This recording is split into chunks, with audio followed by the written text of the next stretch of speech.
you get across to the other side, and instead of putting it down and continuing with your journey, more lighter than when you had the canoe, you continue to carry the canoe and you lug it around for the rest of your life, and you may not ever need it again. You may not ever cross another river.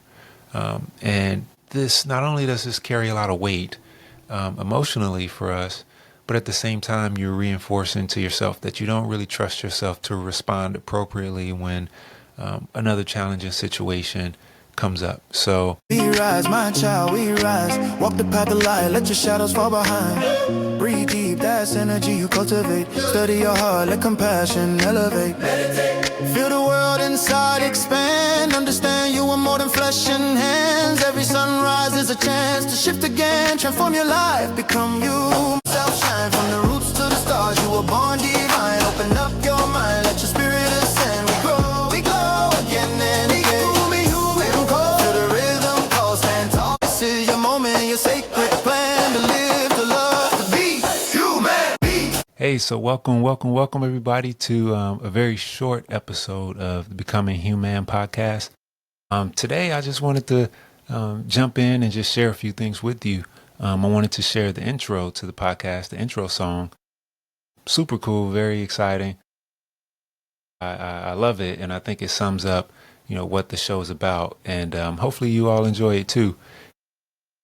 I also wanted to share a few other things with you. I'm sure you can see up on the screen right now. I have 3 different things. So one is a book that I wrote. It's called Becoming Hue-man, Rite of Passage. And it's actually been out for a little while now, but I've waited to, advertise it. But I do think it's a great book. And for the people who have read it, I've gotten lots of great feedback. The book really dives into my journey and kind of how I got to where I'm at right now internally, and just kind of really go into a lot of details and share some stories about some things, my experience in the military, my experience with alcoholism, my experience with, my relationship with older men like my dad and stepdad, and how I had to grow and heal from those relationships and mend those relationships and mature in certain ways. I really, approach this book from a lot of different angles. It's been transformative for me, and fortunately it's been transformative for some folks who have read it also. So if you're in that space where you're ready for something like that, feel free. It's available on Amazon only at the moment, and and leave a review. That's super helpful. And but more than anything, I just hope you get as much out of the book as I did writing it. And then secondly, what I have up on the screen is a solo rap album that I did called Becoming Hue-man, The Journey. And for a lot of people who know me very well, I worked in a professional recording studio for a while. I write and produce all types of music, but hip hop has always been the genre that I express my voice through the most. And I write other styles for other people, and in ways that I want to express myself that I don't do with my voice. So that's a lot of fun too. But in terms of how I express my voice, hip hop is kind of that instrument that I've used over the years. And what I really love about this album, it approaches my journey from a different perspective, right? Because hip hop, for me, is kind of like a rebel music. It's a almost like it is a middle finger to the status quo. And it's embodying the victim mentality, and trying to find your power in it. And that's a very contagious energy, and it's very powerful energy, and it gets abused in a lot of ways, and that influences people to do a lot of harmful things. And I used to partake in some of those harmful things. And so it was challenging for me to find my authenticity in hip hop again, in a way that aligns with the journey that I'm on and the transformations that I've made. And I think this album is the closest thing that I've been able to do to that thus far, and it'll continue to evolve. But it was very authentic for the space that I was in at the moment, and in some aspects still relevant now. But it was very authentic for the space I was in, and everything that I created in that space just felt so natural. And one of the songs I want to highlight from the album right now today is the outro. It's called Fire. And that's one of the songs that a lot of people comment about and said it inspired them and they really love the lyrics. And the sample that I sampled the song using was a Curtis Mayfield song. He's someone that's super influential in my music life, and I even reference him in the book, which is awesome. But the song, what inspired the song was a book that I read called The Four Agreements. And I'm not going to get into the book right now. I can and will do a full episode on the book because it's a very, very short but powerful book. And I recommend that book is a great read for everyone too. But like that book inspired the song, but there's a line in the song that I really want to hone in on just briefly because the line is your wounds ain't a badge, so don't wear them like it. My heart on my sleeve, that ain't where I like it. And that line is kind of a contradiction to how we process our emotions in our culture. It's very common to hear people say, I wear my heart on my sleeve. And you kind of wear your emotions your scars as a badge of honor. And I understand why. But kind of the approach that I had with the song that contradicts that line, those lines in the song contradict that in a way because what came to mind for me was something that Brene Brown talked about, armoring up, and sometimes people can armor up and forget to armor down. But another way I like to think of that was from like an old parable that I heard at some point.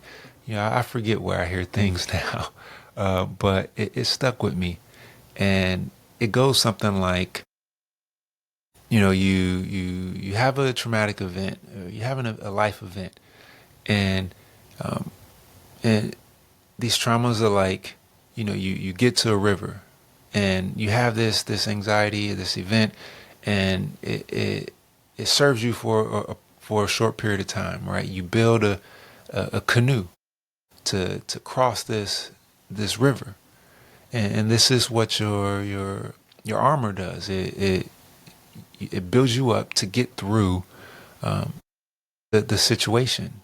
But just like with that canoe, you get across to the other side, and instead of putting it down and continuing with your journey, more lighter than when you had the canoe, you continue to carry the canoe and you lug it around for the rest of your life, and you may not ever need it again. You may not ever cross another river.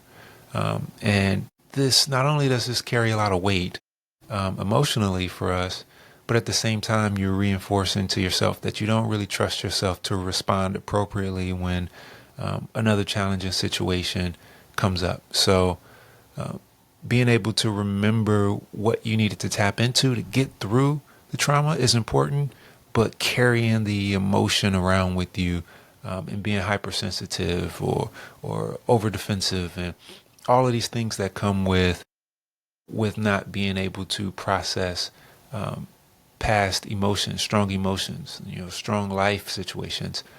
All of these things could work against you and weigh you down. So that line in that song,